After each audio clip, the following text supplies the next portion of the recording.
ফেরাউন যখন বনি ইসরায়েলের ওপর জুলুমের সমস্ত সীমা অতিক্রম করে ফেলল, তখন আল্লাহ হজরত মুসা আলাইহিসসালামকে আদেশ দিলেন, তোমার কওমকে নিয়ে এখান থেকে বেরিয়ে যাও।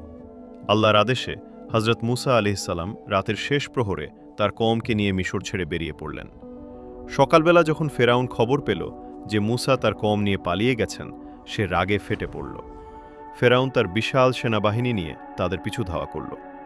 এদিকে হজরত মুসা আলাইহিসসালাম ও তার কওম নীল নদের তীরে গিয়ে পৌঁছালেন। সামনে অথই সমুদ্র, আর পেছনে ফেরাউনের ধেয়ে আসা বাহিনী। এ দৃশ্য দেখে বনি ইসরায়েল ভয়ে কেঁপে উঠল। তারা বলতে লাগল, আমরা তো এবার মারা পড়ব, বাঁচার আর কোনো উপায় নেই। হজরত মুসা আলাইহিসসালাম তাদের অভয় দিয়ে বললেন, ভয় পেও না, নিশ্চয়ই আল্লাহ আমাদের সাথে আছেন। তখন আল্লাহ আদেশ দিলেন, তোমার লাঠি দিয়ে নদীতে আঘাত করো। লাঠির আঘাতে মুহূর্তের মধ্যে পানি দুই ভাগ হয়ে গেল এবং দুই পাশে বিশাল পাহাড়ের মতো দাঁড়িয়ে গেল। হজরত মুসা আলাইহিসসালাম ও তার কওম নিরাপদে সেই রাস্তা দিয়ে পার হয়ে গেলেন। ফেরাউন ও তার লস্করও সেই রাস্তায় ঢুকে পড়ল। কিন্তু যেই তারা মাঝপথে পৌঁছালো, দুই পাশের পানি আবার মিশে এক হয়ে গেল। ফেরাউন তার সেনাবাহিনী সহ ডুবে মরল। আল্লাহ তাকে কিয়ামত পর্যন্ত বিশ্ববাসীর জন্য এক শিক্ষার নিদর্শন বানিয়ে রাখলেন।